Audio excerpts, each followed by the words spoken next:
the button. Yeah, I've clicked it.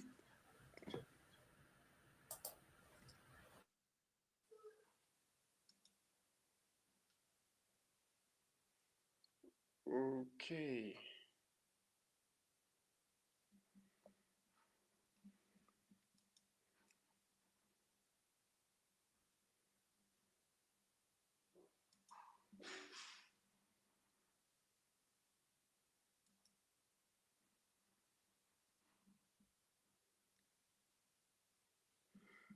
Okay, welcome everybody. Hey, can you guys hear me all right? Please pop in the comment section, like if you can hear me all right. Thank you all for joining. I need to know if you can hear me. Welcome everybody. Excited to be here. I want to know if you all are excited to be joining this call today. Oh yeah, thanks Anne. Thank you so much for joining the session. Is it just Anne? Hopefully not. So please, before we get into full speed, yes, please let's introduce ourselves. Where are you dialing in from? We like to know where everybody is, like where our audience are dialing in from. So please pop in the chat. Let us know where you're dialing in from. Welcome to this masterclass, I would say. If we're just meeting, my name is Noah. Oh, thank you, Augustine. Thank you.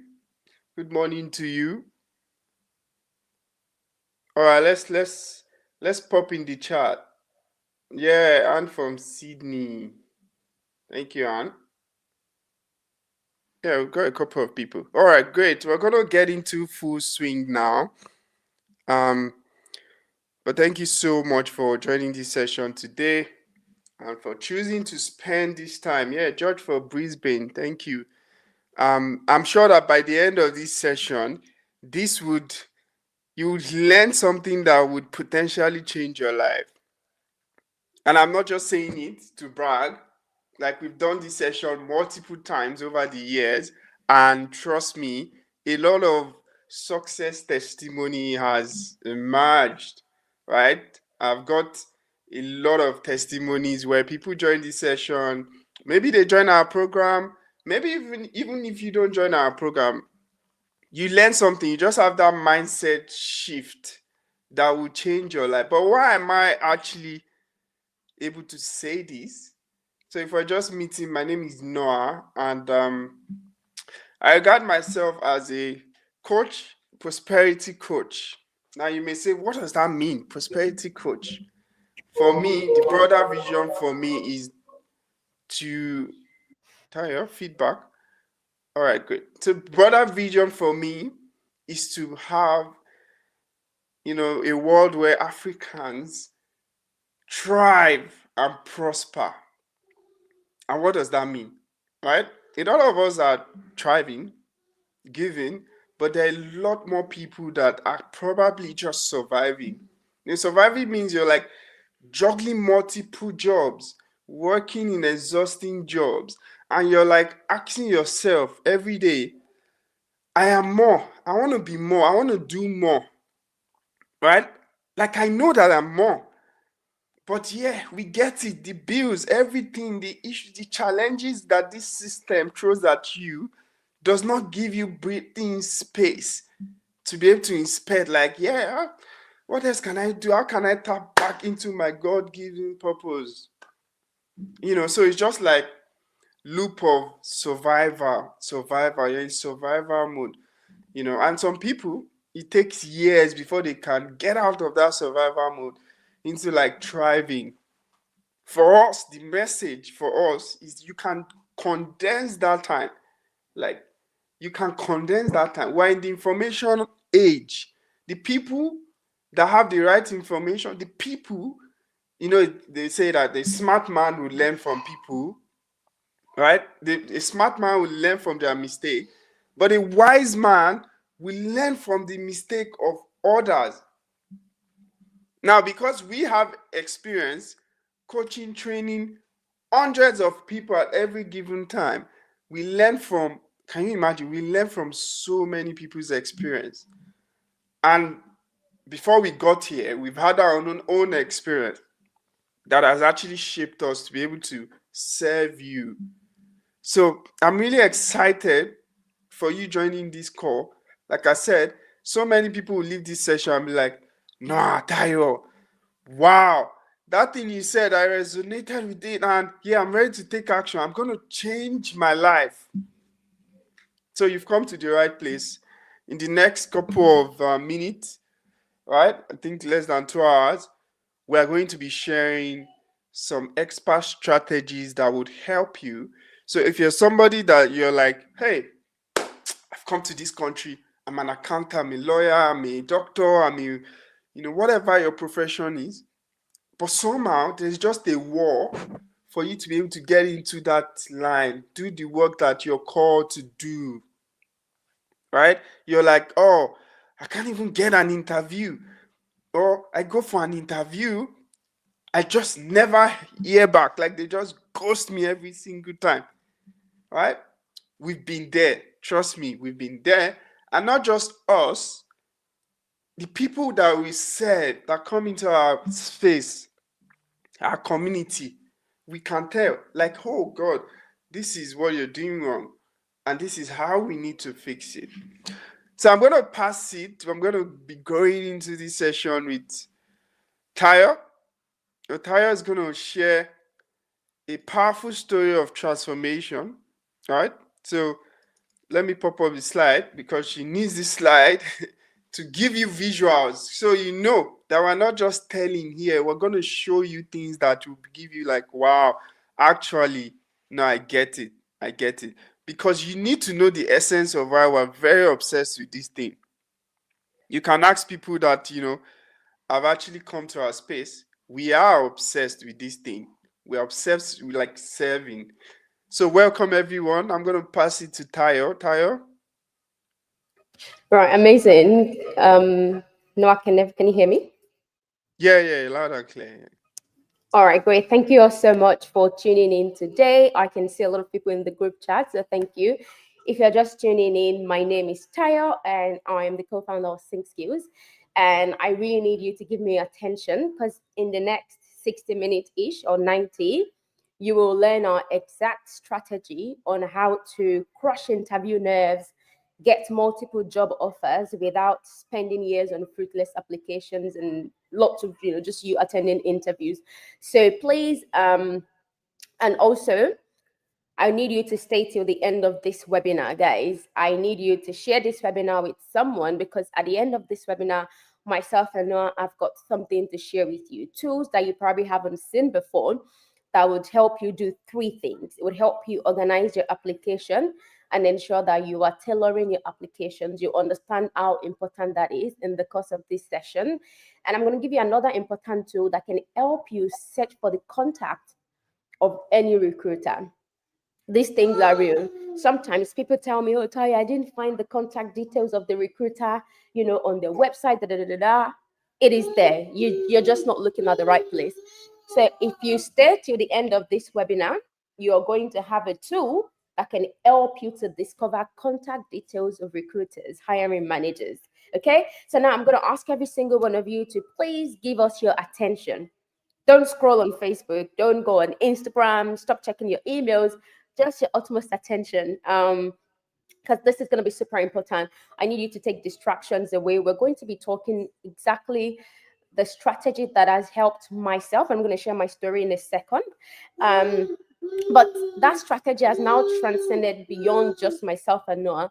It has helped people in hundreds. And that's just really, really beautiful to see. And you're going to be learning that in real time. How amazing is that? So I want to do a quick exercise with you all. I know that most times the impression is when you have an interview, you get scared. That is assuming that you've even scaled getting an interview. So if you're on this call and the moment you get a call from an hiring manager and they schedule you for an interview, you get scared.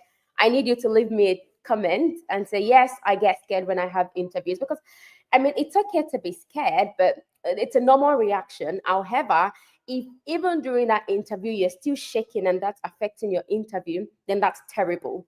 So I need feedback from you guys if you've ever felt massive nerves when you got a call from a recruiter saying, "Hey, Judge, you've been successful. We want to see you. We would like to meet you tomorrow for an interview." And all you could think about is just, "Oh my God, I don't know what to say." Fears. I need your feedback. Please let me know. Yeah, Tony says she gets scared. Exactly. I used to be that person as well. To be honest, interviews are not to be dreaded, and that's what myself and Noel, that's what we want to really, really talk about today. You're not meant to be scared. It's okay to feel the nerves because you're doing something new. It's different. I mean, you're going to speak with strangers. There's a lot of uncertainties there. But the moment you start to talk to them, that nerves should disappear. It should go because you've prepared. But a lot of people don't. So we're going to be talking about those important concepts today on how we can start to slowly move away from attending interviews from a place of fear into a place of confidence. But acknowledging that a lot of people don't even get a call back, which is challenging. So again, we're going to address how you can start to navigate those issues on this call today. Say if you're with me, let me know. Leave me a comment. Say I'm with you, Tayo. I want to be sure that everyone is. I want to be sure that we're all together. So, in terms of if you're wondering why is Tayo qualified to even tell me this? Like, what has she done or what has she been through in her life? Can you all still hear me? Yes, amazing. So what has she done in her life and why is she qualified to tell me this? So just like a lot of a good number of people on this call today, I'd also migrated to Australia on a student visa, and of course, when you're on a student visa, you deal with a lot of restrictions, and you kind of need to do what you have to do to get by. So for me, that included working in the care sector at that point in time, and I have to do it as well. But also noting at the back of my mind that I know definitely I could give more in other industries. I could do a lot more in other sector just because of the skills, but I didn't know how to. So you could know something, you could. Thank you. Thank you, Han, for the feedback. You could know something, you could know that you deserve more, but you might absolutely have no clue how to get there. If that's ever happened to you, leave me a comment in tell me, yes, that's happened to me before, where you felt like I'm meant to be doing more or I'm meant for more, but I don't know where to start from, or I'm not sure how to even, like, what buttons am I to press? Who am I to talk to? Like, let me know because I want to know. I want to know that I'm not alone in this. If you've ever felt that way, leave me a comment in the group chat saying yes, I've been there as well. I've been in a situation where I know that I'm meant to do something more, or I know I deserve more, but I just have no clue how to get out of that pito, like, for lack of a better word. Exactly. Eugenie, thank you. So it can be a really tough place. It can really, really be a really tough place if you know that I just need to do more. But what exactly is the pathway? Who am I supposed to talk to? Who is going to help me? There's tons of information online, and that can be super misleading. Especially if you have no direction. I'm not sure if you guys can see the screen, but I'll just talk you guys through it. So what I want you all to start to imagine right now is, imagine what your life could be like if you could attend interviews like a pro, and literally you would be swarmed with which of these jobs should I go for? You would have that headache of composing rejection emails, which is what we do time and time at Think Skills. I'll share one of our student story with you guys. His name is Ladon. It's probably on this call as well. After several disappointments, we finally got to a point where we were now like, okay, which of these offers are we going for? Like, which one's good? Is like a tire have this headache and all that. That's a beautiful headache to have.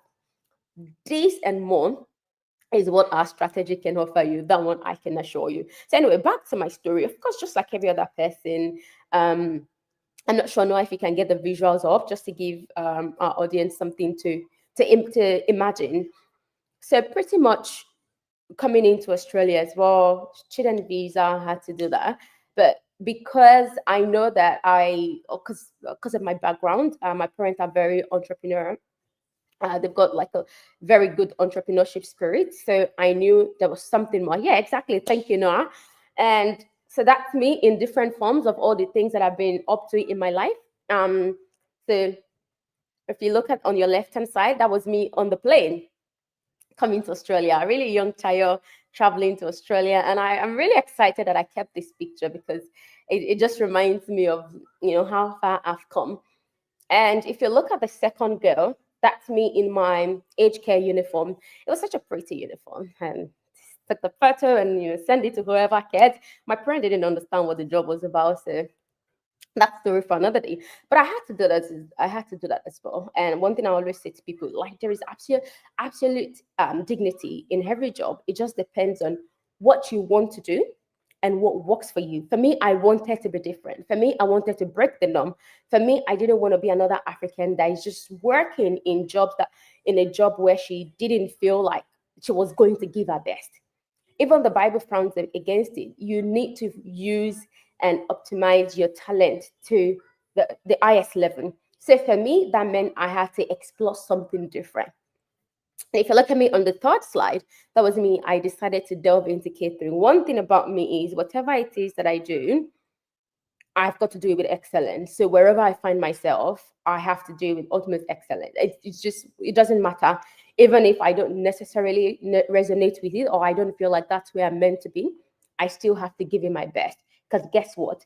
If when it is from those small beginnings that you start to understand the type of person you would be, even when you get into the great states. I delved into all of these things, work and care, delved into catering, you can see the name, it's called Fab Dishes. I absolutely enjoyed it, but oh my goodness, if anyone does cooking in the house, you know how stressful that can be. I got several warnings from all of my agents.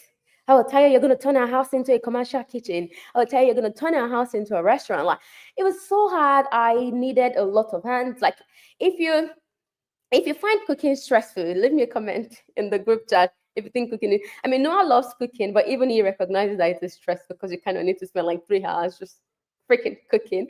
And imagine you're doing it at a big scale that I was doing it. So I was catering not just to 10, 15 people, I was actually catering to like 200 people. I manage events, and I wouldn't just cook the food, I would also go there to ensure there is organization. I ensure the temperature of the food was where it should be. So every single thing that I was doing in there, I was lucky to have someone, like Eugenie said, like she the moment she's in right now is a moment where she knows that she can be more, but she's not sure exactly how to break free or where to start from. Luckily for me, I had someone who was seeing all of these things. Like, how can one person have the ability to fully organize an event end to end, plan the event, make sure the event runs smoothly, make sure food is enough, make sure everything is perfect as it should be, make sure the guests or the people who have hired me would come back to say, hey Tayo, I want you for another event. And those were the reviews that I got. Everyone loved Fab Dishes, whoever knew Fab Dishes back in the day. But all of these were my everyday skills that I was literally, that companies are paying six figures for. My ability to plan events, my ability to organize things, my ability to gather requirements, to say, hey, you're the bride. What sort of food do you want? You want jollof rice? Okay. Do you want it spicy? No, no, no, Taya. I want it tomato based. Going into the details of things. I wasn't the girl that was just saying, okay, you want jollof rice? Okay, that's it.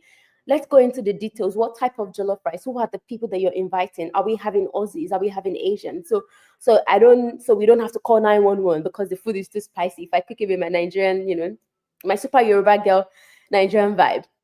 So all of those things were things that I was really lucky that my boyfriend at the time was spotting all of these skills and recognizing, oh my goodness, these are the skills that organizations are paying six figures for. You definitely deserve more. And I understand how I can get you to becoming more. And that's really how I've come to be in the tech space. You may be in this room wanting to explore the tech space and thinking, but I have no background. No, you do not need any background. Just like myself, I had no background in tech, no prior degree, no prior experience. As you can see, I've just run you through my journey. And I studied professional accounting as well. So that's got nothing to do with tech.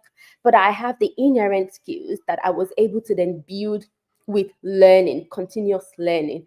And if you look on the other side, obviously, I then move into, and if you look at the other side of things, where I'm wearing like the red jumpsuit, that's not the start of the transformation, but the mid journey of the transformation on how I was able to move into being able to, starting to work in the tech space. I have an opportunity to go into the Parliament House to showcase my product in Canberra. And like you would agree with me, you don't get invited to top places like that if you do not know what you're doing. But for me to get here, I had to attend interviews, guys. There is something in there. I always say to people, you are 1 year away from getting your job. You only need one great interview, one organization that recognizes your skills, and then you get the job. Unlike if you were working in another sector where you kind of need to work multiple jobs. In the tech space, no, you do not need to work multiple jobs. If you're lucky, you get a job that's paying you upwards of 140, 150. A lot of our students are Think Skills are sitting within the bracket of 120, 140, 145. So that's the bracket that you can sit within. For me to get into the other side of the picture from the vegetable picture, if you can see, there was a process in there. And that process of getting in there is what I'm going to be sharing with you all today on how you would start to see interviews as just another opportunity to chat with strangers and tell them who you are, as opposed to, oh, they're doing me a favor by calling me. I need you to write this down. When you attend an interview, you are actually doing them a favor. Because guess what? They are praying that you would be their answered prayer. And a lot of people lose sight of the fact that it's a two-way thing. I've been at the other side of hiring, and sometimes I would go to interview like, God, please, I need this person to be good. I need them to just be the person, because trust me, interviewing is not fun. No one wants to just be interviewing like 5, 10 people. So you may not know this, but they are actually praying that you are their answered prayer.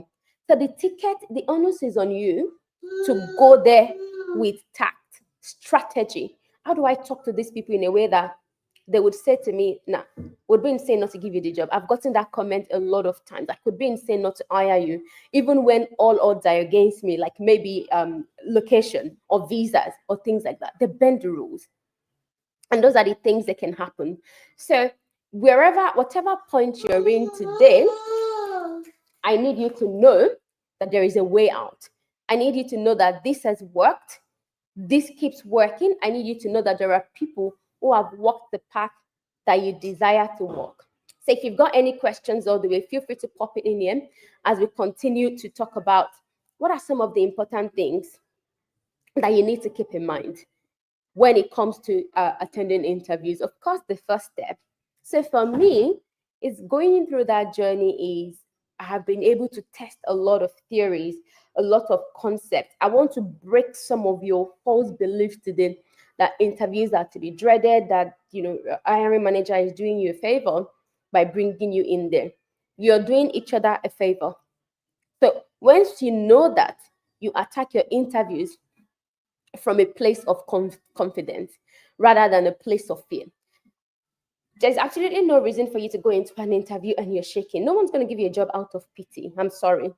No one's giving you a job because, oh, Taya looked a bit scared, so let's just pity her. No, they'll say really nice things to you out of courtesy, but I can assure you, you are not going to get the job. So sometimes it is not your resume, it is not your experience. It is simple things like your nerve getting in the way. If you've ever gone into an interview and you froze before, leave me a comment. And you kind of froze, like they asked you something that you know, but you just froze, like, oh my God, I actually know it, but the moment that hiring manager spoke, everything flew away from my mind. If that's ever happened to you, I need a feedback, guys. Yeah, The reason I'm asking, let's get some pause in there so we don't sound yeah, like monologue. So give us a pause. What is resonating with you so far? Please pop it in the chat so we know. We can't actually see you guys, We can't feel the pause, so it would be great to just have you comment. Let's know what is standing out for you so far, so we know how to channel the conversation. Guys, there's a lot. These things we're sharing has changed people's life literally, right? So we're not telling you chat GPT stuff, right? We're telling you real life everyday things that we see as we work with people. So let's pop it, please. What's resonating with you all? Pop in the chat. Um, yeah. Thank you. We need more. We need more. Pop it in the chat. Great, Tyre. Yeah, so attending an interview and flunking a question that you genuinely know because of nerves is annoying. Like you would go there and be like, no way, I actually knew the answer. But the moment the person spoke, it left my head or I forgot it. And I said to people like, these things are normal. And I tell you what, interviewers want to see personality. They want someone who would come there and show personality. What if I told you that even if you lost your train of thought, that's okay in an interview? It's the way that you handle it that makes all the difference. It's okay to have a brain freeze. It's okay to feel like, oh, that just left my head. But it's the way that you handle it that would differentiate you from the other person. If I was in an interview, as an example, and they ask me a question, I do recognize that there are some deal breaker questions that will make them lose confidence in you, which is why, guys, we need to prepare and we need to fix our mindset before we attend. And there are some deal breakers. So if you live in Australia, you know that when you go for your driving test, if this has ever happened to you, let me know. When you go for a driving test, they categorize your mistakes. They don't say mistakes are not allowed. When you go for driving tests in Australia, mistakes are definitely allowed, but there are critical mistakes and there are non-critical mistakes. If you make several critical mistakes, they'll actually stop the test and tell you to go back, and they'll go back with you. But if you make some mistakes that is forgivable, they will tell you, well, you did make this mistake, but that's fine. It is regarded as non-critical. Guys, let me know if you know about this in Australia. If you've ever done driving tests in Australia, leave me a comment. You know that they so that means mistakes are allowed in an interview. You're not meant to go to an interview to be 100% perfect. It's the way you handle it. When I did my driving test, I made slight mistakes, but they were not critical.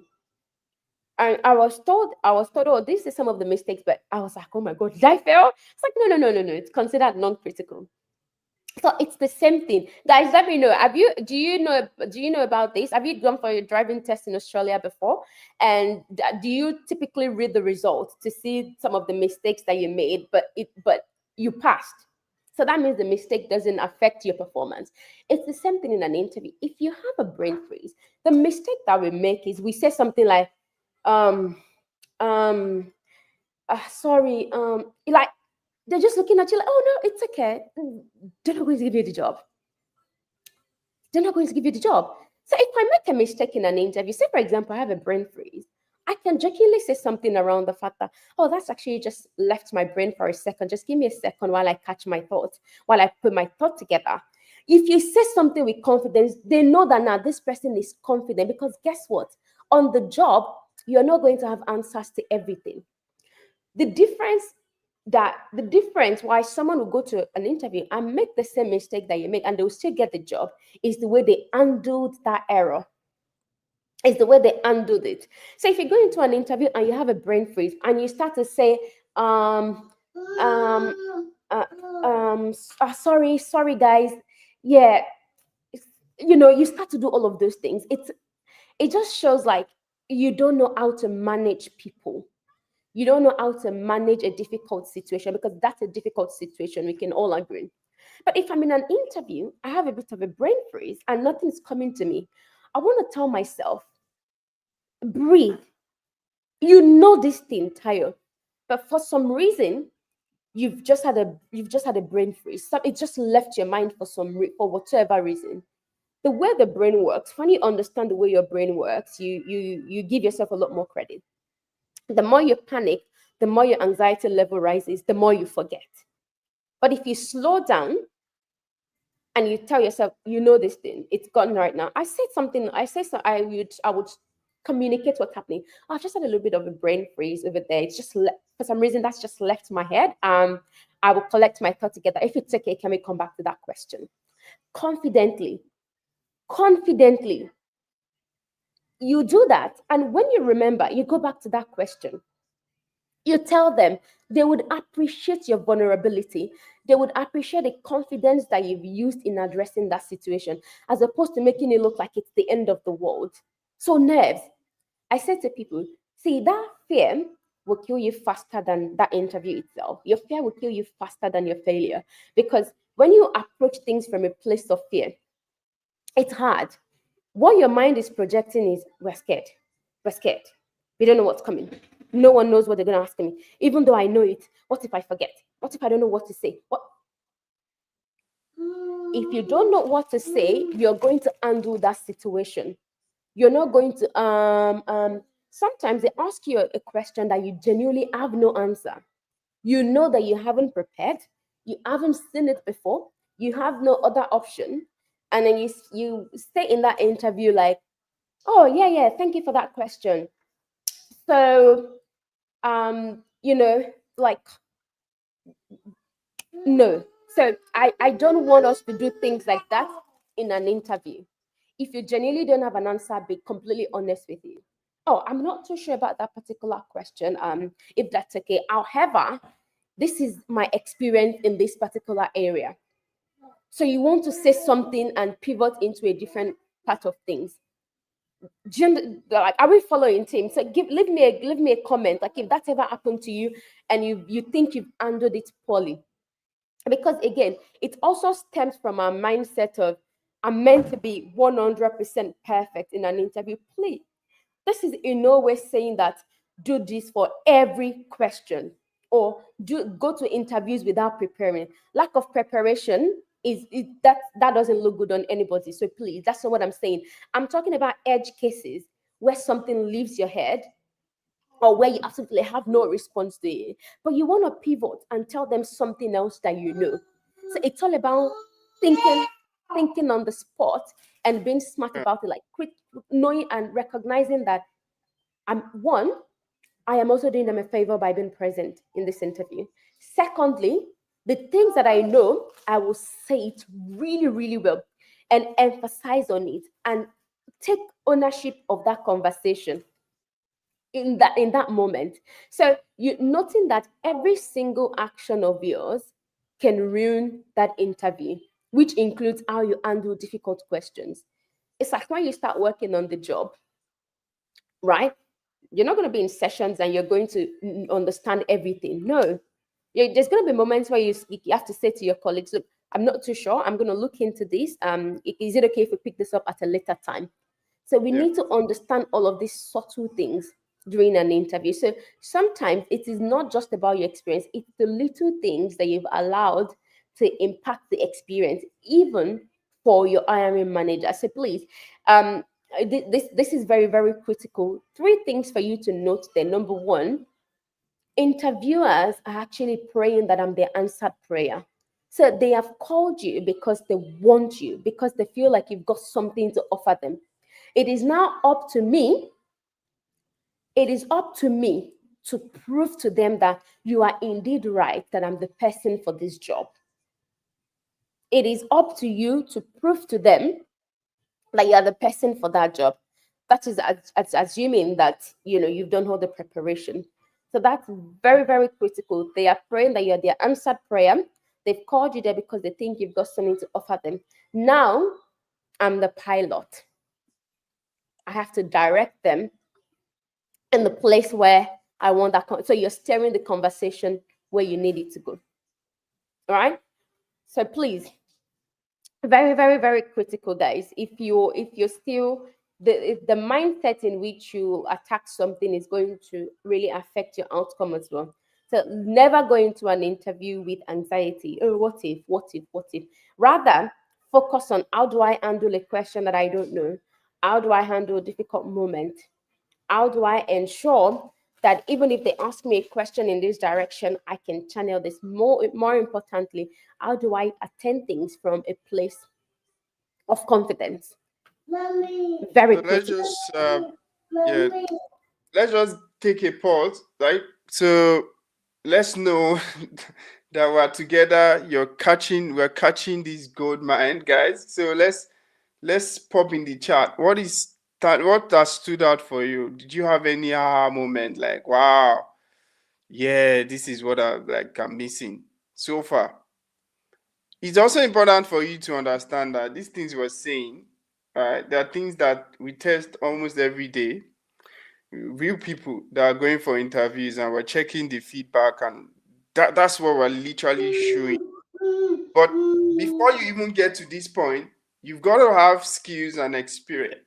Like experience, and I call it demonstrable experience, meaning you have experience in that particular thing you're going to interview for, because that's the foundation for you doing well. But what we've also seen is that there are so many people that are skilled in different things and they just simply can't pass interviews, because if you don't get all of these things Tyre has been talking about, right, then they categorize your feedback under, oh, yeah, there's a culture thing that you don't, they'll categorize it with a very nice, oh, we went with somebody else, or you're not culturally fit, or you don't really align with the organizational values. That's the umbrella. They're not going to give you, it will be rare for them to give you specifics like, oh, you didn't actually undo this situation well. Because it's not enough for you to say, I have excellent communication skills. So many people in your response, you're like, oh, I've got excellent communication, interpersonal skills, active listening skills. No. But then in the interview, you're already countering that position, because communication is not just talk, it's also handling difficult situation. Like, you can't say you can handle difficult situation, work under pressure. They ask you something you don't have an answer to immediately, you don't know how to manage it. So that's why they'll be like, oh, sorry, yeah, that person was very good, but we're not sure, like, they will find something to go and look for another candidate, because the way we communicate, especially us Africans, and here, I'm sure you'd have noticed it's different, right? And I suffered from it. I'm like, Taya has lived in Australia longer than I have. So she had to coach me through all of these things that I'm just failing over. Like, I've got, like, in my own story, I've got like 11 years when I came to Australia, and I've worked in Africa, I've worked in Europe, I've worked in the US. Like, basically, I've had all those experience that you'd be like, oh, nah, any company would be insane not to hire you. But guess what? First, I had to, like, face the obstacle of even applying and getting an interview in the first instance. Small things like my name, Oluwagbenga is my name. My naivety, I put that in my resume and I just never get silence. Well, like so weird, like silence, right? Until one day, and this is after, of course, I've mastered tactics and strategies. We've already started seeing skills. So my students are getting job. But one day I lost my job like, I was working with HP, and it's a company based in US, right? So I was working here in Australia. I had my remote job. But one day in December, I lost my job. So now it's now real. I've got to, like, get a job in Australia. Now, no choice. I'm the coach. I have to get, like, a job in Australia. My wife was pregnant at the time, meaning she's got to, like, stop working soon. And of course, we're just building skills, seeing skills. It's not like it's profitable yet. We're just, like, trying to share the message and everything. So if I don't get a job, I might have to work in low skill job. Like, I'm training people not to leave that. But then condition, that's what we're saying. The condition and the environment may constrain you. Because think about it. I can't watch, okay, my wife that is pregnant, we need to stop working. It's now one income family. So when she stopped working, oh God, what happens? zero income family. It's not, I can't say, oh yeah, my ego, I'm a coach, I'm not going to like do something to support my family. No, I have to. So the pressure was on. But what is the optics of a coach that is training people to get out of this type of job, now constrained to doing that job? It doesn't, like, it's like absurd. That was like the kind of pressure and situation I was. So I needed to figure it out. Less we close down the company for a while, like we just closed down because the optics is not right. I'm saying, you guys, there's another way in tech. Learn this thing. I know it can work for you. By the way, the other context is that I've got, like, I'm on a student visa at the time. So like you can't, you be like, you will not understand, like, oh, he's a coach, he's on a student visa at the moment, so it's even extra challenging. But his method can still work for you. What do you do? Do you know Noah actually works in care, but he's coaching you to get into tech? Like, it's absurd. If you can imagine what I'm saying. That was me, December 2022. We had even booked holiday to Gold Coast. Like, let's go and relax. When I saw that email, please prioritize. I just talked to my wife, like, hey, what do you know what this means? Because we've been hearing rumor that HP might cut funding for our project and all of that. Like, what? I was anxious. Then the day came. I would work from 5 p.m. Australian time to like midnight, 2 a.m. That was my working schedule at the time. So the meeting was happening like around 11 p.m. Australian time. So my wife was sleeping. Um, my wife may be on this call, by the way. So anyway, she was sleeping in the room. I was working, it's normal stuff. I have my own 5 to like 2 a.m. work schedule. Then they called us to that meeting, and the manager was just like bursting into tears. Like I just knew, like, this is not good. I'd had that feeling the day before when I saw that email. And like, she just started sobbing, like, oh, she did all she could, but the project was not viable anymore. The management of HP had decided to say they need to stop that project and cut funding and redirect funding. She knows we've done so much work. We're passionate about this project, but unfortunately, they have to let us go. If you know about hiring, December is not even a good time. Like, you can't, it's like slow. People are almost, it's like 2 weeks to Christmas. People are like tuning out for, or, getting ready for. We have also booked our holiday to Gold Coast at that time. Like, let's go and chill with our friends in Queensland at the time. We were in Tasmania. And this happened. So with the context I explained earlier, my mind was like, I was almost like depressed, like, God, I cannot do this type of work. Not even because of, there's so many things at stake for me. The mission and vision I want to, so if I go do that, then this dies. But then I have to survive. Like, I've not like worked a lot. Even like, I just moved from UK to Australia, masters. I've paid like 35,000 pounds in the years that I spent in the UK. So I've burnt a lot of money. Plus, I was doing a master in Australia as well, 65,000 AUD, right? That I've paid more than half. So I was doing 2 masters at the point. So literally all my savings were like drained in masters. Literally, I'm telling you for free. I spent a lot of money chasing masters. Right? So that was stressful. I needed to get a job, but I need, like, when you are in the road of desperation, when there is no choice, when there is no hope, nobody is saving you, you would go into a dark room and find answers. Because it's not just my reputation is at stake, my ego is at stake, my life is literally at stake. That was how bad it was. And I'm trying to like get you into that moment. God, it was tough. And even in Tasmania, jobs were few and far between. If you look at Tasmanian job market versus other part of Australia, it's like slow there. But even in December, it's like dead end on a student visa. For context, at that time, students could work full-time job, right? So there was no like 48-hour fortnight restriction.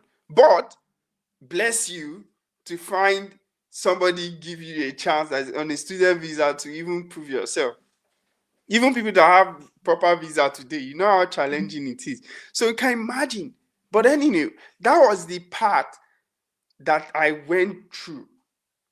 So first to even force the order. By the way, before then, when I was working with HP, I've been trying to get a job in Australia, right? The CV thing, I would not get call.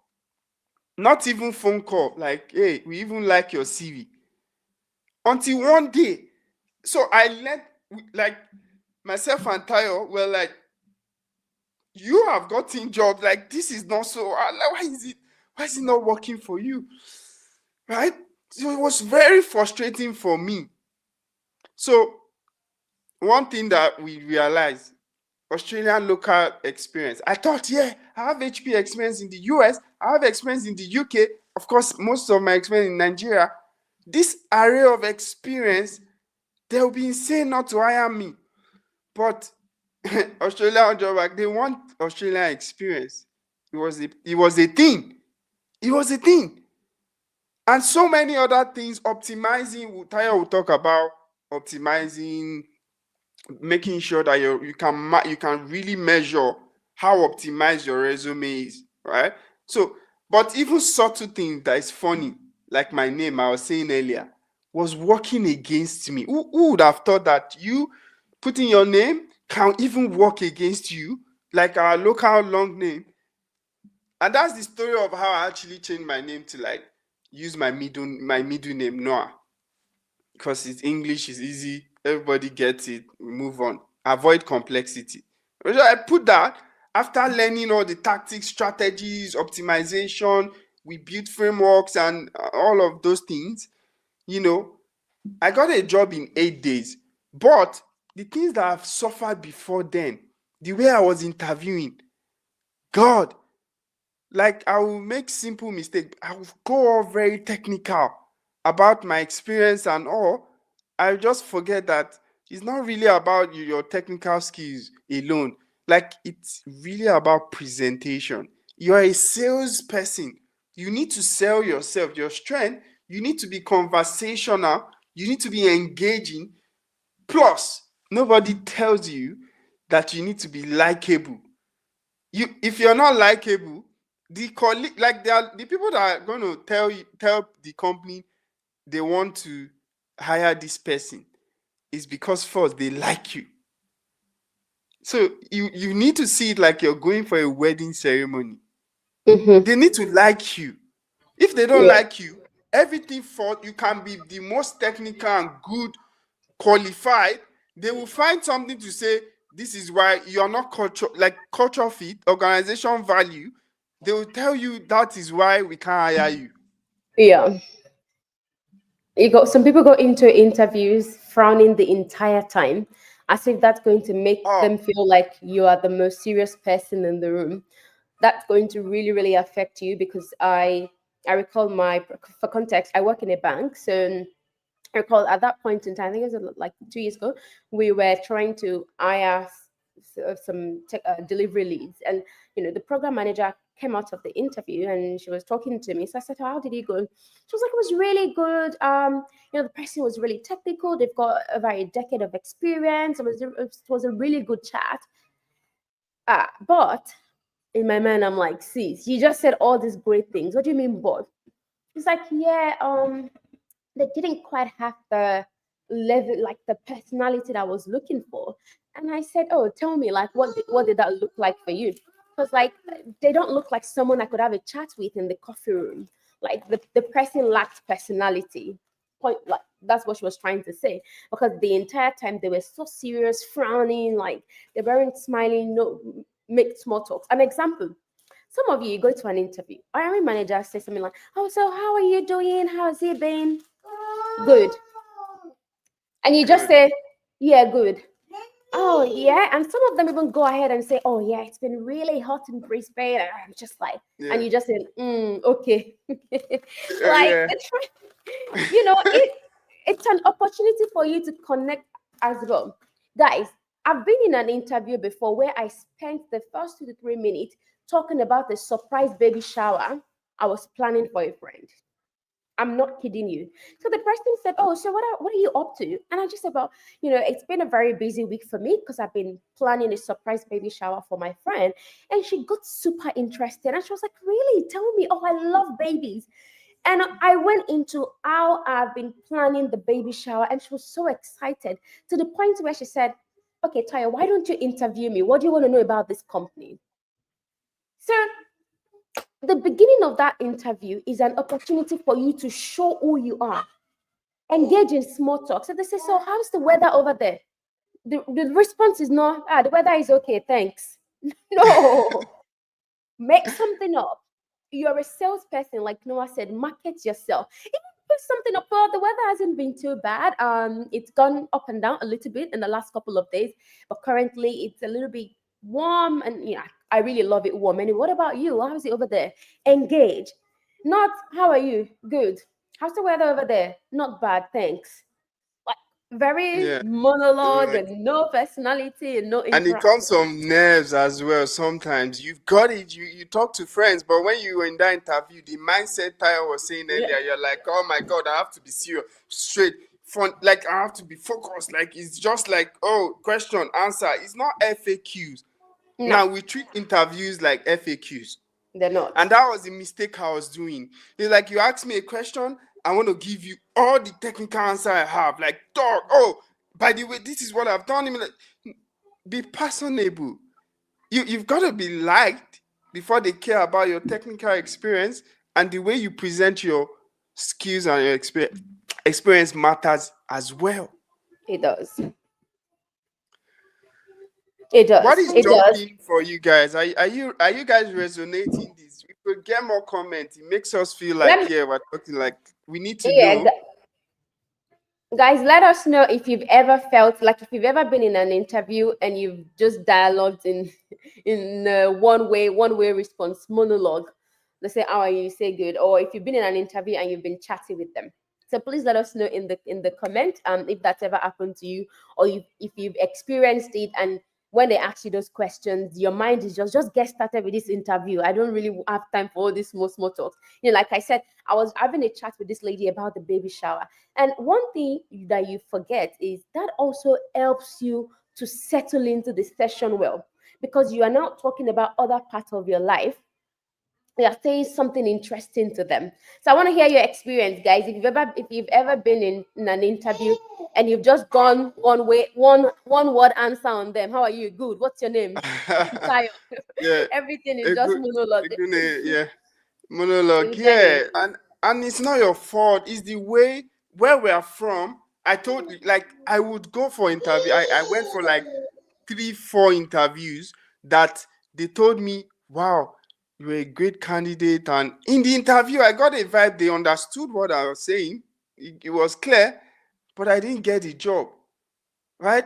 I did not get the job. But later, as we would look at it, Tayo had as more integration in the culture at that time. Like, this is the way you presented this thing could have been different.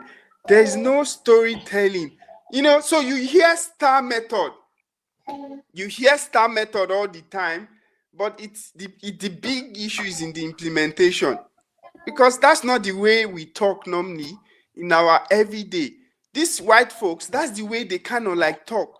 They Engage. give you every conversation, they give you context. You Yeah, get like it's conversational. But it for is us, especially when we're interviewing, there's to the no point.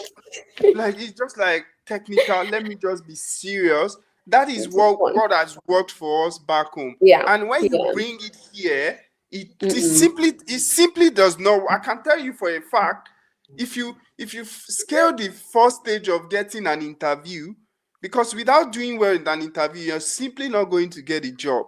Nah. So people that are even lucky, maybe you find it, you grind it, you get an interview.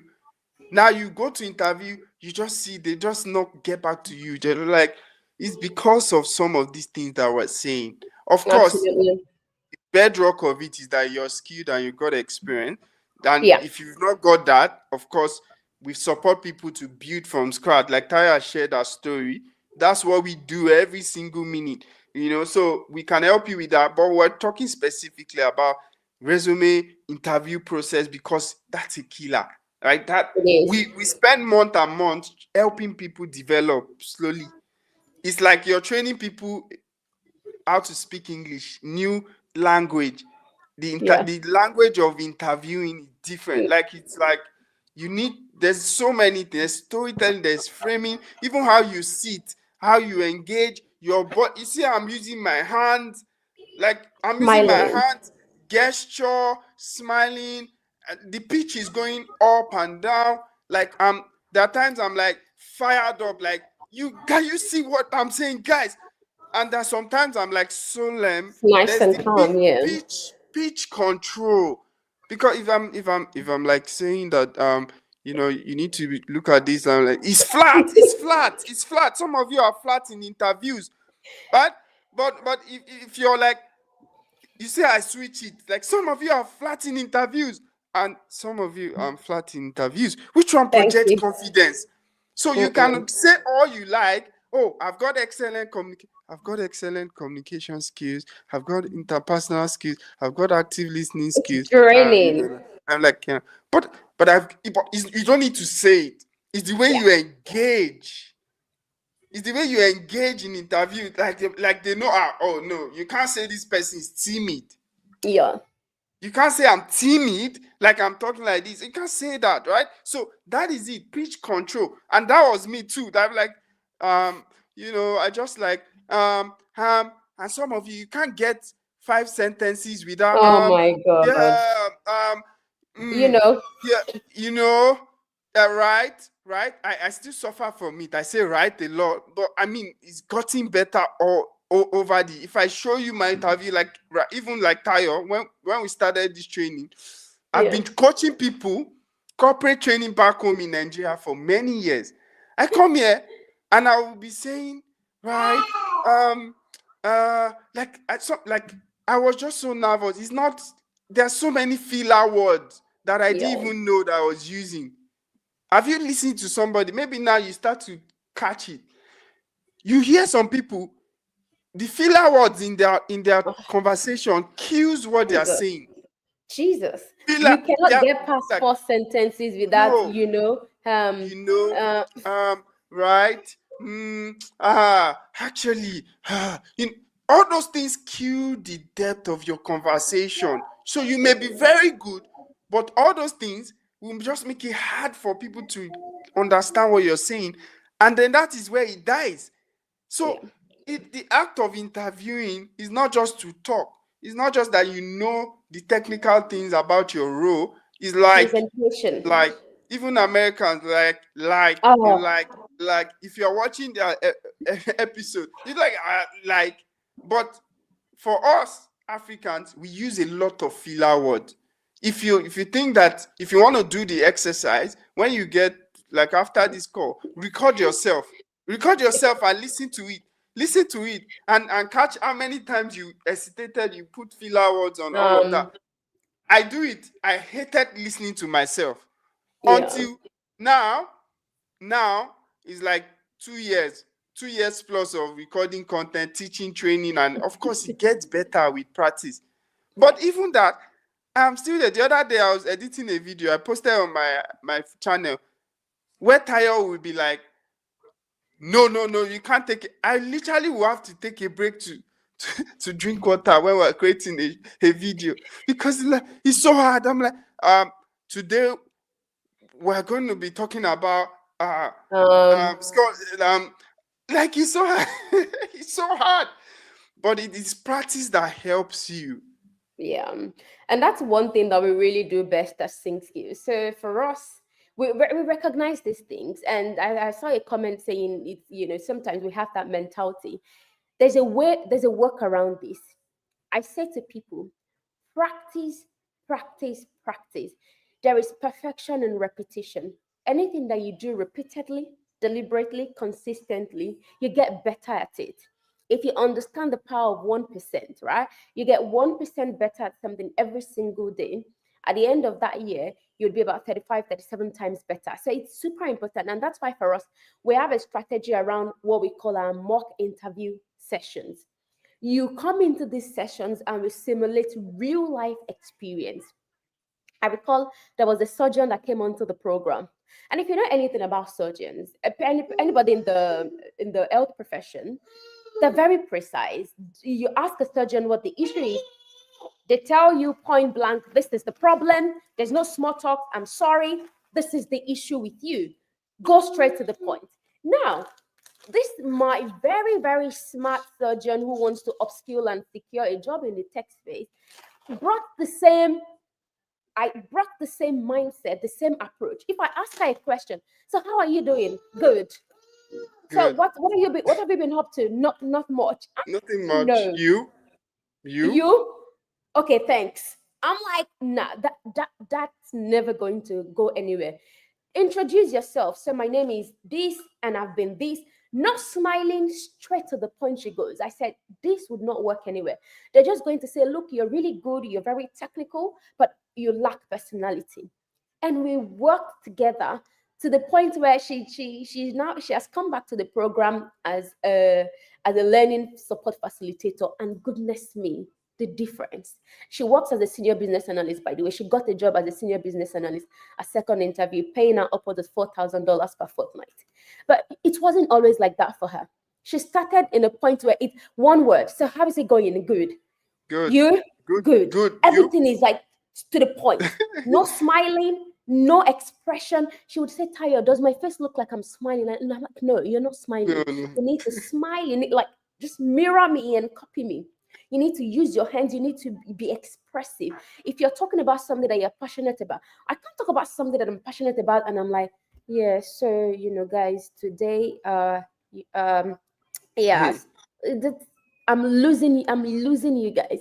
So we have to work on that. What I'm trying to say to you is never ever say, oh, I'm introverted. That's why. It's not about being Hmm. an introvert or an extrovert. It's about knowing how to market yourself. The people that act drama, do you think that's the way they act in their day-to-day life? They're acting. Interview tops goes 45 minutes. The first 2 to 3 minutes, introduction. The last 10 minutes, they ask you a question. So roughly, you've got half an hour to just prove yourself. And that goes by very, very quickly. Very, very quickly. So tell yourself, I'm going to spend tops 35 minutes talking to these guys. What do I have to lose? I go in there and give it my best. So even if it's acting, but that acting would come, a lot of strategy that we share. One of it includes recording yourself. You have Yeah. to record yourself on your own phone and look at yourself. Send it to people and say, what do you think? Do you enjoy this conversation? Is it enjoyable? Some of you, So the first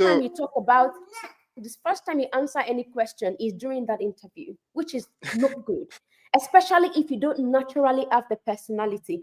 Acknowledging the people that naturally have it, like naturally, that's who they are, that's how they express themselves. But if you are in that bracket of people that need to work on it, you need to practice. yeah, we have a structure where you record your what we call elevator pitch. Now, this person, for example, and people that are in our community, they know we do a challenge, like a 10-day challenge.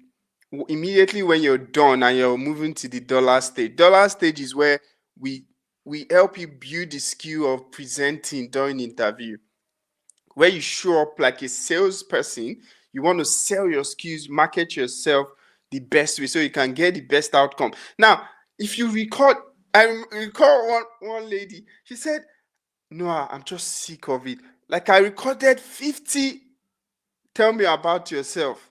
50. Every day we recommend just send one to us. But she said before she can send one, she records 50 average every single day. At me, my mind was blown because I didn't even know she was doing that much work, right?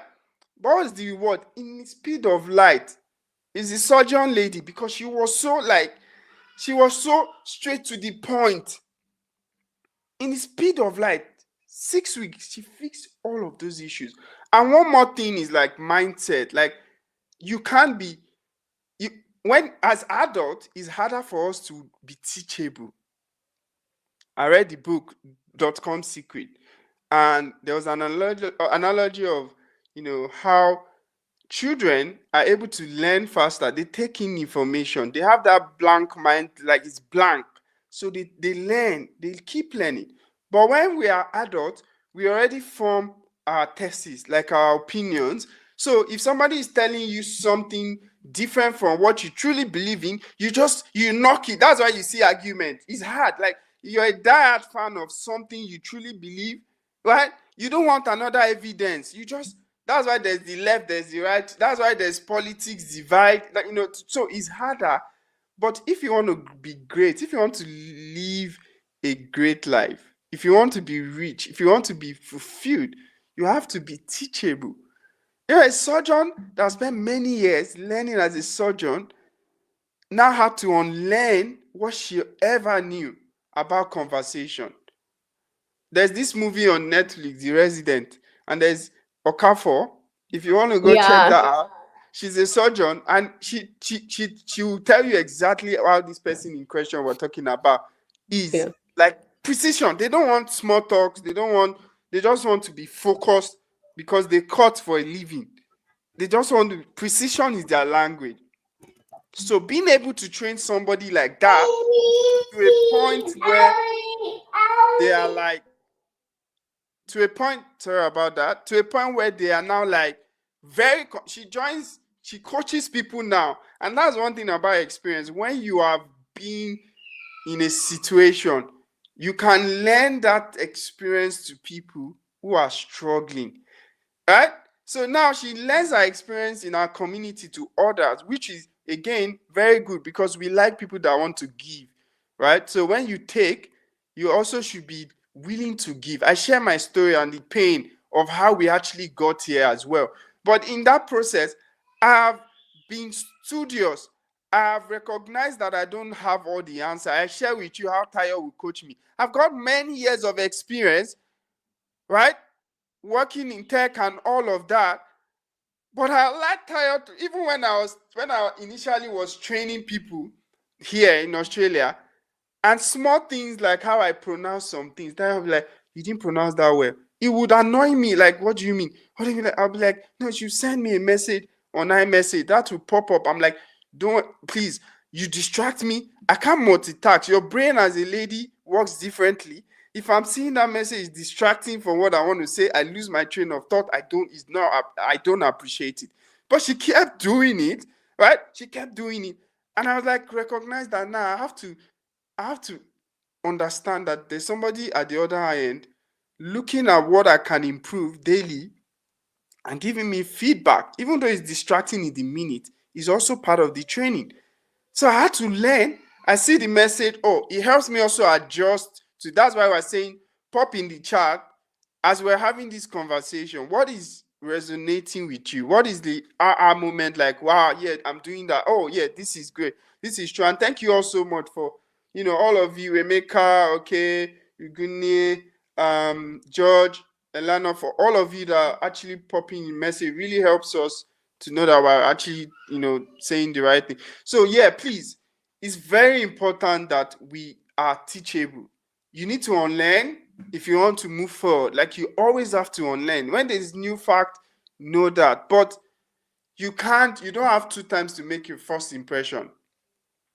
If I come here and at the end of this session, I've wasted your time, you never want to join any of my session anymore. So it's very important for us that we do our very best, that we're sharing, the wealth of experience in a way that connects, with people. That's the same thing. When you're in an interview, first impressions matter. But it is not the first time you want to make an impression. There's a difference. First impression matters. You must have practiced it, right? You must master. In fact, you go to an interview, you need to have prepared for 95% of the questions. You may say, oh, how am I going to know 95% of questions that they will ask me.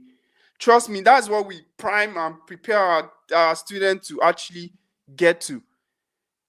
These days, they go to an interview and they say, ah, I actually got almost all of the question. I've seen people that said, I got exactly all the questions that we prepared for in that interview. I'm not kidding. These are, and the beautiful thing is because our program is online, all of these things are documented. Like they are, we record the sessions and you see them. So when you come to our world, there are some things we don't post publicly. Of course, it's for our inner members and inner circle, right? But the point here is that you need to at least have prepared for 90% of the questions you're going to potentially meet in that interview before you actually attend the interview. And that's the place of preparation, mastering things, especially this first impression question. Tell me about yourself. What made you Yeah, apply to this job? Like, what value are you going to contribute to this organization? That is where you use your elevator pitch. And trust me, if you miss it here, you are going home with nothing. absolutely. So, guys, there's nothing that we're saying to you today that myself and Noah haven't tried or failed at it and then say, oh, yeah, nah, that's not going to work. And once we act it, we want to ensure that every single person can see. Now, if you want to understand, I want to emphasize on the tell me about yourself question. So, I know we've got different groups of people on this call. There are people who are still awaiting interview calls, and there are people who have got attended an interview but they haven't gotten the right income. So I once believed that getting a call is by luck. And if that ever happened to you, leave me a comment. If you've ever believed that getting an interview is going to happen to you by luck, let me know. So you're not going to get an interview by luck. And I will share another story of mine with you very, very quickly. So for me, in the past where we've tried several stuff, several things, and there was a time where I had to move to Brisbane with my family, and that meant the job that I had at the time, I had to do it in the state that I was in. So obviously I was pregnant at the time, which really made it nice because I wasn't under pressure. And I guess the best time to do things sometimes is when you're not under pressure. You can test a whole lot of different things. So we had moved to Brisbane, 37 weeks pregnant, moved to Brisbane, and I was to go on 6 weeks maternity leave. So I was to have my baby in June, and I was to return to work January of the following year. So for me, I was very lucky. I had two of my mothers with me. So I had all the support ever. All I had to do was wake up every single morning, look after myself, and breastfeed baby. And baby was taken care of. Baby was being taken care of, and I was also being looked after. So life was really good. I had the opportunity as well to keep supporting people. But I was not going to have a job after maternity leave. Thank you. So it is definitely not by luck. So what I did at that point in time was I already said to myself I was going to return to work in January of the following year. But then I had all this I had all this amazing support. I was like, let's go and test the market. Let's see what's happening in the market. Guys, I started to apply to jobs in Brisbane. And I was getting a lot of, unfortunately, some of them I wasn't even getting a feedback. I was like, okay, no, this is weird. This is different from what I'm used to. And if you know anything about the job market, you know it changes all the time. There's a lot of factors that can influence the market. If it's Christmas period, you know everything is nice and quiet. If you're just moving into a new financial year, you know everything is nice and quiet onto your budget. Everything is, approved. So for me, I was like, okay, there has to be a way. There's got to be something. Then I dug deeper. Then I understood. Get a pen, or you can Google this. What we call the applicant tracking system, meaning the ATS. And then that was an interesting find for me because I said, "Oh, okay, the ATS. What does that actually mean? What does that do? And what role does that play in me getting a quick callback from recruiters?"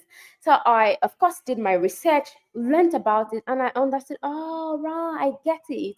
The applicant tracking system helps organizations to rank, sort, and filter job applications. An example: No one wants to look at 500 resumes. No one has got the time. I do a lot of recruitment as well for Justin Solutions. It's insane looking at everybody's resume. So they use different software to scan and filter your resume. So what they do is they would measure your resume against the job description. Now, if you've done a one size fit all, which a lot of people tend to do, meaning using one resume to apply to like 50 jobs without optimizing, without using keyword match, then your chances of getting an unfortunately very soon, sometimes you apply to jobs in seconds, you just get unfortunately, like literally in seconds, you just get, and you're like, whoa, is someone looking at this? No. It's the system that has passed through your resume and they didn't find the match, or they found something that's part of what they've set the rules for the resume that they're looking for. Your resume does not have that information. So I got into the details and said, oh right, I get it, but how do I do this? I don't want to be looking at a job on Seek or Indeed and looking at my resume and then trying to say, okay, they're looking for this keyword. No. Of course there are tools, which is what I said I was going to share some of the tools that you can start to use to scan your resume. Easy peasy. You put your resume within this tool and you put the job description as well, the job that you want to apply to, and it's going to help you scan your resume against the job description and tell you, Tayo, you're missing some of these important keywords that this job is looking for, so please include this. And it is not a copy and paste. Again, I've made a video about this. It is not that you should copy the job description and whack it in your resume. No, it is to keyword match. Thank you, Augustine, for your kind words. So it is super, super important in terms of how you keywords. So for me, once I acted, guys, I recall that day I said to Noah, Noah, I've just done a research. I found a tool. I'm going to test it. And if this works, I'm going to make sure every single person that comes through Sing Skills would get this. And they never, ever have to stress about not getting a call back from a recruiter. It can take time, but certainly it would come. And most times our students get 2-3 job callbacks and get 2 offers, in some cases 1 offer, right? So for me, I recall this, I can never forget, because it was a Sunday in October. Then I started to use this tool. I used this tool and then made sure I checked all my resumes against the job description. The tool was helping me. I paid instantly for it because I wanted all the features that was in there. Guys, it was like blood money. If you're Nigerian, you know what that means. It was shocking because I got a call from Virgin Australia. I got a call from Flight Center. I got a call from N10. I got a call from Heritage Bank. I got a call from Occupation English Test Cambridge, CBLA in Melbourne. I got another call from another company, can't remember. I got like 7 calls in a week.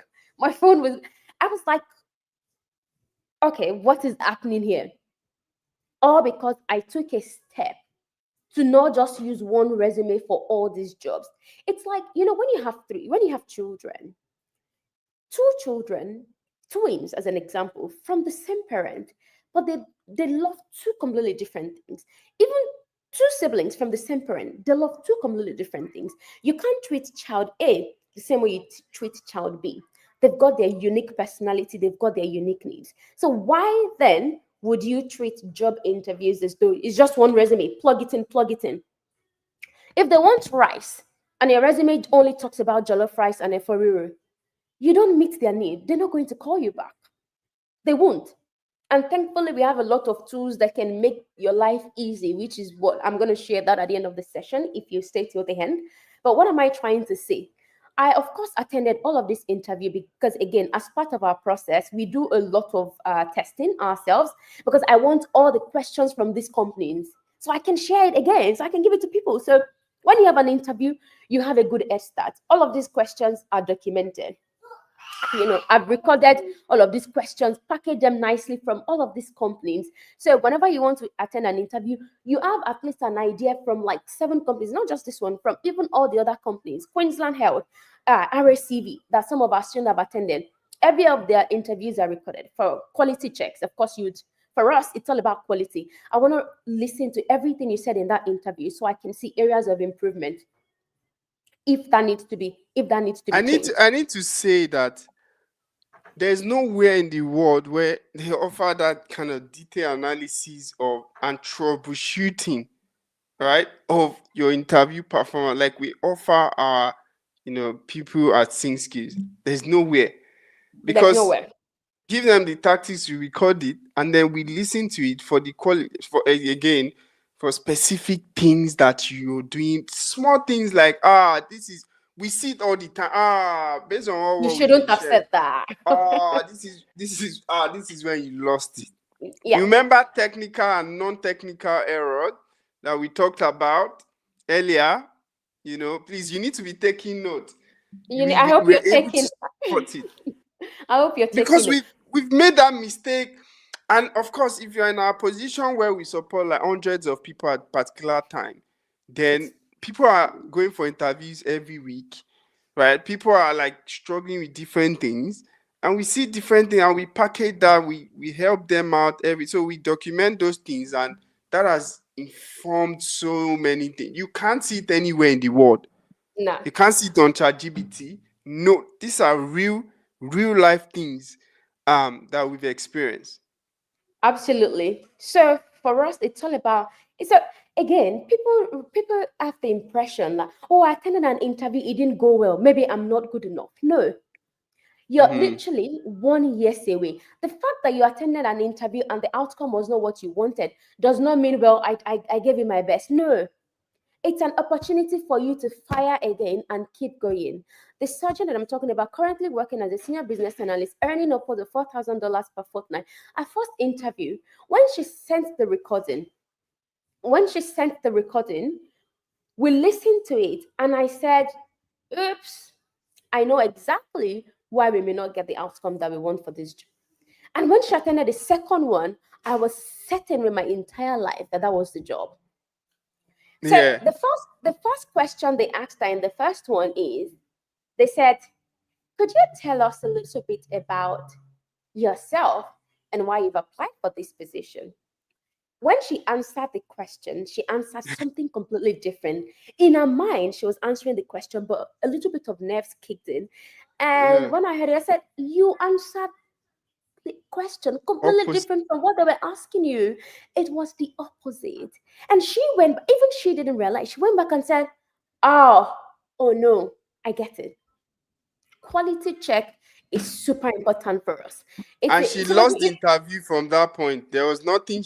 There's there no was coming nothing. back, because There's they no, were like, she was just no talking coming back. about some tools and certification that she has done, and they like, it's like complete opposite. Like nerves is a bad thing. It is. And then it kicked in, and then they started probing. So now that's the thing. When you miss those technical things, they'll now start asking you lots of questions to try to get to the point, right? They want to ask. So a combination of that rapid fire questioning will just throw you off balance. You're just like, oh god, that's you've it. you've you've thrown a seed of doubt in their minds. So now they have Doubt, to yeah. question every single thing you say. And another thing that I wanted to mention is, Noah was talking about this earlier. In an interview, especially if you're attending business analyst, project manager, scrum master, product owner, change manager interview, there are two constant first questions that it is almost impossible for you not to get it in an interview. And there are different variations of this question. It's an introduction. It could come in from a, "Could you tell us a bit about yourself? Could you walk us through your experience in the last 6 years as a XYZ, whatever your role is? Can you tell us what's motivated you for applying for this job? Can you tell us why you love being a business analyst?" As an example, you would get any of those variations. And the second one would be, "Could you run us through some of the initiatives that you've worked on?" Right? So these questions, they're not things that you should go into an interview and be thinking about. You should have it. Which again, which is what informed our elevator pitch. I recall the interview that I attended with the bank. From all of my interviews, those interviews that I got, the feedback that I got from my introduction was, "Wow, your introduction has answered the next 4 to 5 questions that we had for you." And all I had to do was answer two more of their questions, and I asked them questions. That is the power of having a strong, what we call, elevator pitch. Again, all of these things, we have them available if you want to invest in equipping yourself on those things, they're super, super critical. Two questions you should never go into an interview to start to think about is, who are you? It's like someone said, how many siblings do you have? And you're thinking, like, that just doesn't look good. So you can't be thinking about such questions. Very, very critical. So now I will run us through the three system to mastering interview. There are so many unspoken rules that hiring managers have, but you don't know them, right? We've talked about so many already. If you caught it, so basically, the thing is, we've talked about the fact that when you go for an interview, the truth is they really want to find the best candidate, because so many times they have pressing project needs. So they are looking for the best candidate so they can definitely hire that person, save time, move on, get that person working, adding value to their organization. So the interview is not really about, oh God, Jesus, right? I am so nervous, right? You need to know, if you have the skills and you got the experience, there is an opportunity to go sell yourself and position yourself as somebody that would add value to them. They want you. For example, at Jazzin Solution now, we're building Oloja Up. If you've not heard of Oloja Up, it's like a platform that you as a customer can get anything done. And if you're a business owner or aspiring business owner, you can go there and set up your product or service and find new customer. Now we're building the app, and we've lost 2 developers, right, in the last couple of weeks. Yeah, so we need to hire. Now we don't have time because the app is live and people are trying to onboard, and like there are a few things. So we'll get lots of resume, but it's overwhelming to want to go through all the resumes, because we have other things to work on. So basically, everybody we're interviewing, we're praying, let it just be the right candidate. Let this person just be the right candidate that can solve problems for, because you are coming to an organization to solve problems for them. So they are not inviting you to an interview for them to, like, ridicule you because you don't know one or two questions or something like that, right? It's about they need you. We need to understand that they need you to solve problems for them. So as long as you have skills and you can solve problems for them, go there with confidence. We've talked extensively about that, right? Position yourself as the only choice. What does that mean? Beyond reasonable doubt, you've incorporated all the things we've said. Be engaging. Prepare. Prepare all the questions that they're potentially going to ask you. But it's not just to prepare, it's also the way you deliver it. There's framing. There's a way you frame question that is engaging. There's storytelling. If you notice how we're talking, we're not just defining theory. If we came here and say, number one, prepare. Number two, elevator pitch. Number three, ATS. Like, you're going to log off immediately. All right? So we will tell you a story of when this has happened in our life and how we did it, right? So that's like, you can incorporate storytelling and you can incorporate STAR method. What did you do? What was the situation? What was the task you needed to do? Right? The action and the result. It has to be clear. If you don't implement it correctly, because some people will they kind of like cram the answer and then they want to go and pour it there. Like, that's not, you need to know it. It's your experience. It's not something you will cram. If I say, oh, if somebody say, tell me what happened, like, what did you have for dinner yesterday? I'm saying, yesterday, actually, I was a bit stressed. I had a meeting going on, and it was like, 9:30 p.m., meaning I had a late dinner, right? Well, because I didn't have time to cook, I had to pick up some spag that I made the previous day, put it in the microwave, warm it up. That's the task, right? I'm trying to do. the action and the task, right? I warmed it up and the right temperature, and I had the meal while working on my system and doing a bit of work. Yesterday, actually, I was building a website using some AI tools, which was very like stressful for me, but like it was like also because I was learning it at the same time. It was intriguing and exciting at the same time. So I was having my dinner at the desk. Like, do you feel like you can picture a bit? And I didn't prepare for that. Can you picture yourself like seeing what I was doing? Yeah, If you definitely can't, different from just saying I had pasta. Like that's different. yeah, it's different. So at least that like you can see, oh, where maybe I warmed the food. Oh, okay, it was 9 p.m. You know that it's a bit dark, and you know that okay, I was sitting on my desk and I was working out and I was eating. You can picture that. Now, the question you're going to ask me is not going to be too much, like you're confused. But when you go and confuse them, or you're not monologue, like we talked about monologue, you're not giving enough information, then they're going to barrage you with questions because they want to probe and know more. That's when they go, oh, so what did you actually do? So what result was that? You know what outcome did you deliver? And when was this? Oh, what was your role?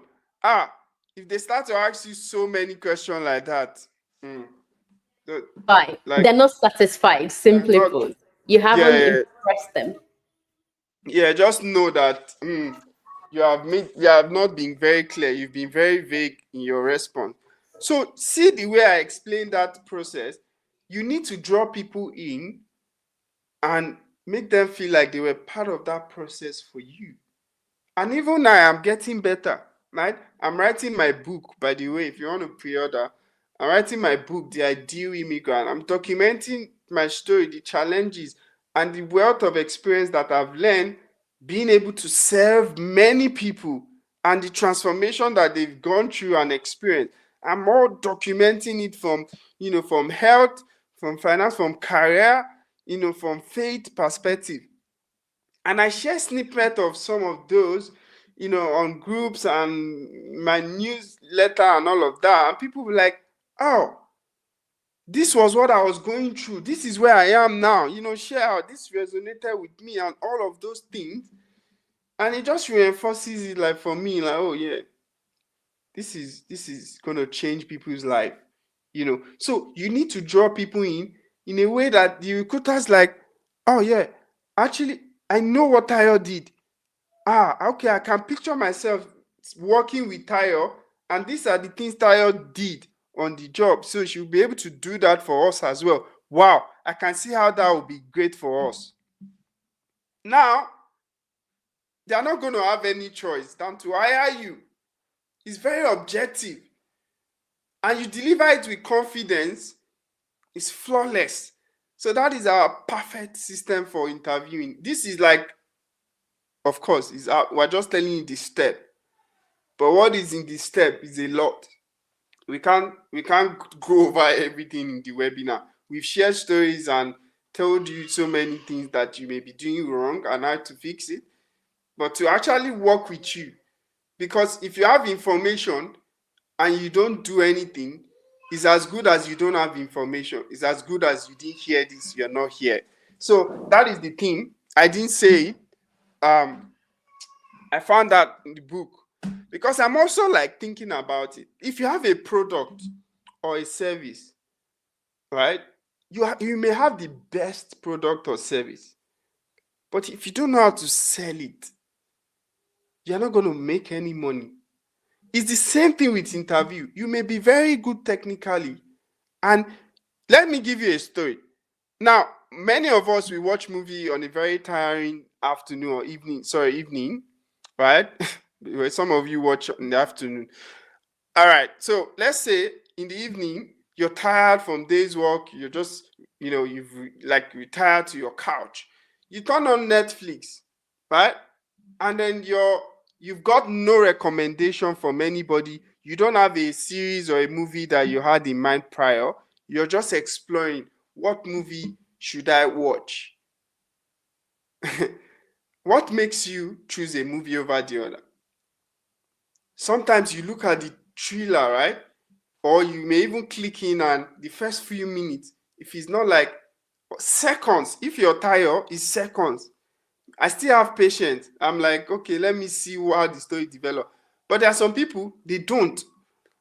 First 30 seconds, if it's not showing like, oh, this is like going to connect, they click out. It's the same thing. Your first impression interview. That's why I say elevator pitch and making small talks and all of those things super important. Is that Netflix analogy? When you have so many options of movie to choose, what is that movie? What made you choose a particular movie? It's about something that connected with you. It's about the action, the drama, the story, those things in the thriller that are like, oh, or the first few seconds or minutes that are like, yeah, this is what I like to watch. That'll make me feel relaxed. Right? And if you think about it, now I don't know if you've had an experience. If you're watching a movie where it's like subtitle, where they are not really speaking English and you have to read the subtitle to actually follow. Sometimes you may not want to watch it. I know many times we're like, this Korean movie, yeah, it's nice, but I don't have the brain power to be reading subtitle. Right? I don't have the brain power to be, even though it's a good movie, but we don't just have that brain power because we're stressed. I just want something that is playing. I don't need to glue my face to it, but I can still just enjoy the movie without processing the word. So sometimes your interviewer are tired. They may have interviewed like 4 or 5 people. They are already stressed. So when you go there and you make your conversation hard for them to relate to connect to, you've lost the interview. So you see how so many factors play, and you need to be able to optimize for the right outcome. But if you come, boom, good first impression, and you're like calling, there are tactics we use as well that we train our people, like things like even calling their name. Oh, if I say, oh, Augustine, or I say, Oji, now Oji may be listening now. Maybe Oji is pressing his phone or her phone right now. But because I've mentioned their name, they kind of like switch back, like, oh, what is Noah wanting to say? Oh, why did they call me? That's it. Sometimes when you're answering questions and you're saying something like, now, Oji, you would agree with me that conversations are the way you can win the game of interview. Now, in that moment, because Oji has heard his or her name, they're gonna like switch back to attention to hear what I'm saying. So calling them, those are small tactics thing that helps with retention. Because trust me, the interviewers are tired as well at some point, depending on what stage or how many interviews they've done that day. So you have to be super engaging. You have to call and give them responses that holds their attention. Else, all what you're saying is just going to fall down, no matter how good you are. And you just feel like, the world is against you. Right? So, any questions so far? Do you have any question? Let's hear from you. It's always nice to hear from you. Attention is the game. Even if you're a social media person, you know, right? Because of our time, there are a couple of tools we want to talk about, right? So there are tools that get you. You need to know that resume job is to get you an interview. Don't miss it, right? There are steps to getting a job. First, you have the skills, you build the skills. Second, you've got the experience that relates to that particular role, right? The third thing is the framework of marketing yourself, which is what we're really focused on in this webinar. Yeah. But then to get an interview, you've got to present yourself when you're not there through your resume the best way. And Taya has explained a bit on this on ATS, applicant tracking system, the company are not going to look at 50 CVs you submitted, right? Because you're not the only one applying. So they use all these tools to be able to sieve out stuff. Even now, there's so many AI resume flooding the market. And that's where we talk about defensive and offensive application. So, for example, when you apply and you're waiting for the call, you're being defensive. You're just like waiting and waiting. It can come, it may not come. You may never hear from anybody. The offensive part is also a tactics we teach where you've got to like use your strength. You've mastered the skills of selling yourself. You use elevator pitch and you go and pitch yourself to recruiters. If you've heard cold calling, pitching yourself, it's similar, right? So that is what you do when you're like doing offensive. We also like coach people around that. But these are some of the tools you can use for your application for free. No, I don't mean the tool is free. I mean we're sharing it for free. The information is free, right? So you can use Till, you can use JobScan, Contact Out. They have different strength. So Till for Tayo, you want to go? Yeah, so guys, if you've stayed this long, well done and thank you and congratulations to you, because every single thing that we've spoken about today, they are available. They are frameworks that we've put together solely for you. So feel free to, let us know how you would like to proceed with it. But I did promise that I was going to give you guys some tools that you can start to use from today. So when you think about Till and JobScan, they do similar things.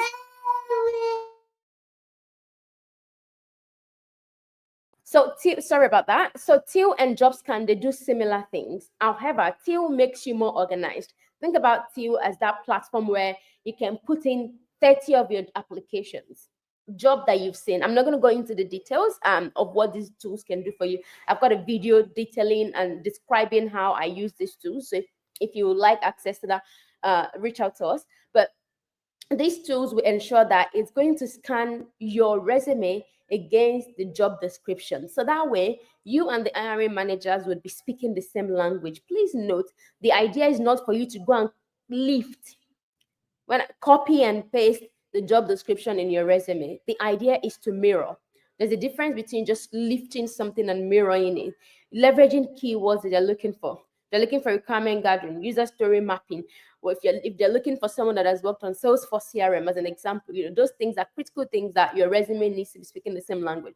So Till, you may prefer Till over JobScan, but they do similar stuff. However, Till helps you to organize all of your job applications. You can see them.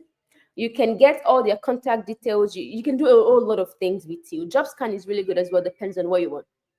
And if you're someone, Noah already spoke about being not staying on the defensive. So there was a student of ours, and this was how she actually got her first job. One thing we do is we test a lot of different things. So if you've been in a boat where you've been calling people, you've been attending interviews, or you're not even getting a call back and you're just waiting, I say to you, assuming you've prepared and you know exactly what to say to them, you can give your hiring managers a call, pitch yourself, market yourself to them, right? I have a template on what you can say to a recruiter when you call them. So you pitch yourself and let them know, hey, this is what I can do. You go into your elevator pitch, and that was literally how Shima got her first job. She called the recruiter and she said, oh, actually, I've got an opportunity. Are you available for an interview tomorrow? And that was it. That was it for her. Got the interview, got the job, boom, end of story. Imagine she was just sitting and waiting for them to call her. But she went the other way, went on the offensive and started to call. Now, Contact Out helps you to get contact details of any hiring manager or someone within the company. You can check it out. It's a really, really good. You would have to pay, but I believe you can do some part of it for free. But it's really, really reasonable in terms of the fee. So Contact Out allows you to get the contact details of hiring managers. So it would prompt you and direct you on the details that you need to put, and it would find it for you. At least about 90% of the time, it would get you their contact details. So you can start to stack up and you can put any job that you put on your teal profile. You can put the details of the hiring manager and call them. There's a whole lot of things that I can go into. Of course, we're almost at time in terms of what is available. But I really hope that you find these tools helpful, and I hope that you start to use them to increase and enhance your opportunity when it comes to job application. So let me know how we're tracking, guys, in the group chat. If you're finding this really helpful, let me know.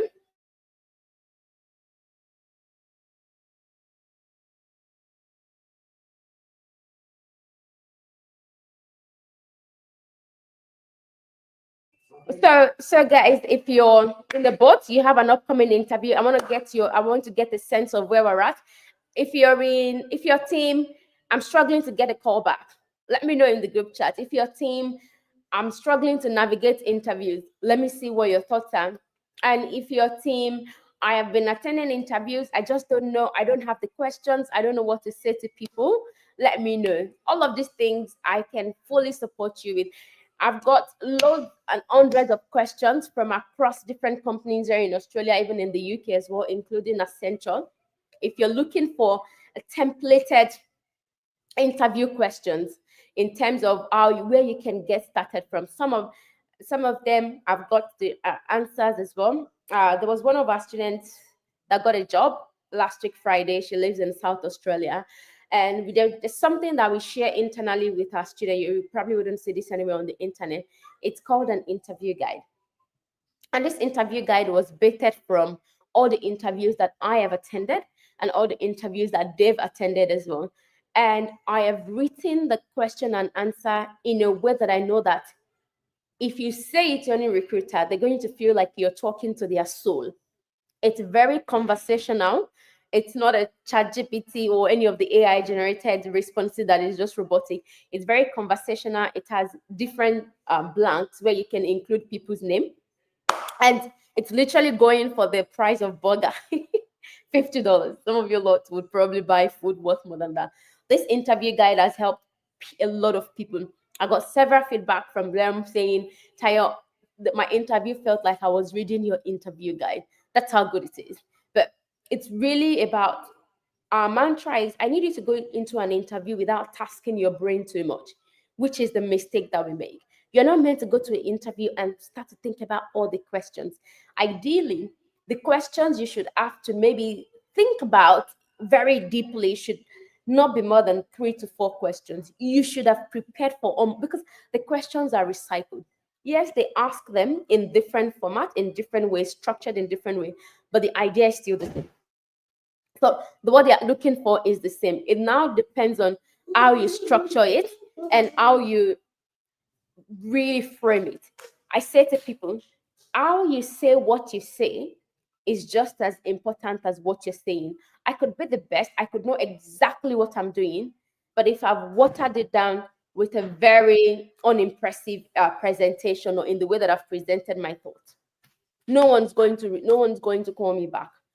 So guys, feel free to leave us a message if you're interested in any of these things, whether it is pitch templates, whether it is likely interview questions, whether it is interview guide with conversational answers. Make sure you go to our Instagram and comment pitch template or whatnot under this post, and we'll definitely work with you. If you want to discuss your situation in more detail as well, there's been a lot of details online where we can go through different sessions with you. One thing about us is we're very personalized in our approach.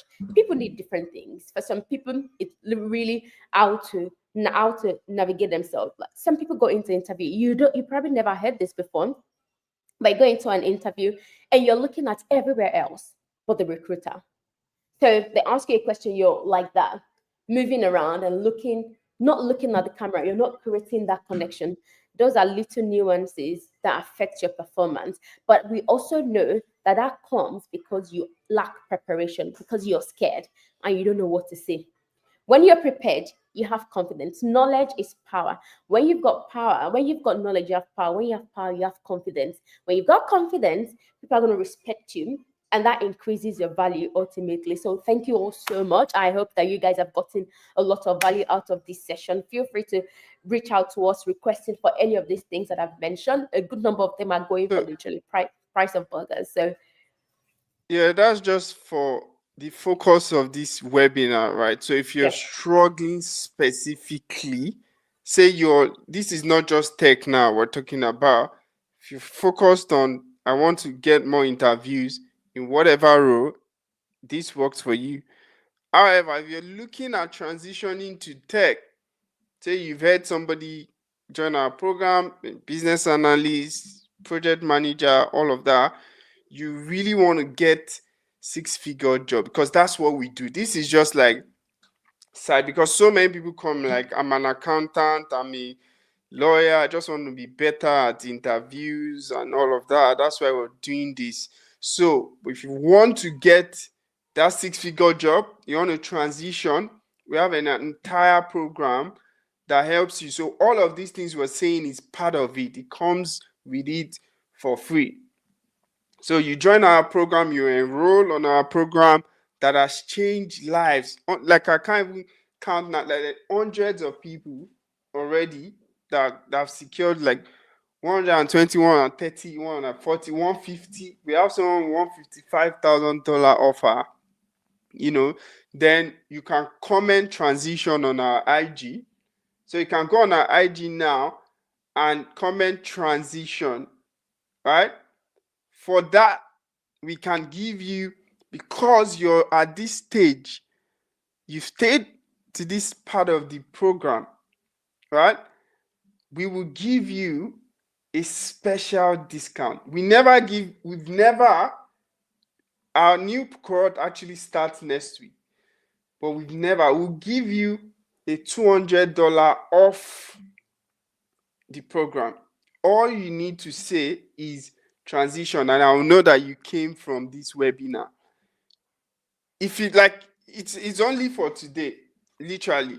If you send it today and you follow Sync Skills, we give you that offer, because the registration actually closes on Monday for this cohort.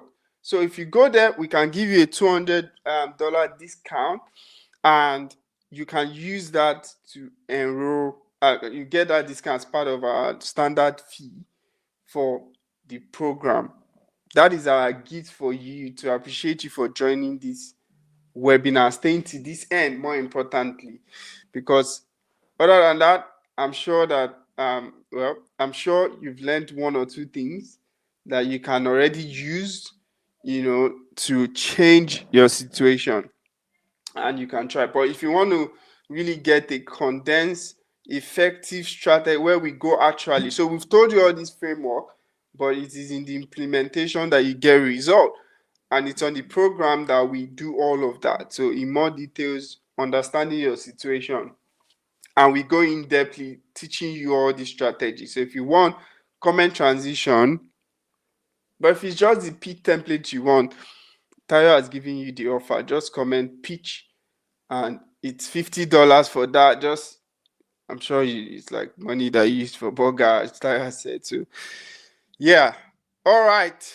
So thank you all so much thank you. for our time. It's been Yeah. great. And yeah, so let me just clarify that it's only, transition is only for today. So if somebody's watching this video afterwards and sending transition, it has closed. So it's literally only today that anything we get transition today, because we will not upload this. Okay, it's on YouTube already, but anyway, it's only today. Anybody that can send that are interested, yeah, we Yeah. can tell you more about the program. So thank you, Inzobe. Yeah, thank you so much. Great session. Really happy that it was value for you. Thank you so much. And it'd be great to hear from everybody as well. If you thought it was a good session for you, thank you. It mean a lot to us. Oh, thank you. Thank you, George. Thank you, Thank you, Augustine. George. Thanks, Yeah, that Augustine. means a lot to us, because it's a lot to prepare for this session. And it's always nice to hear that it wasn't like it was impactful. Was That's valuable. feedback for us to even invest more time to do this.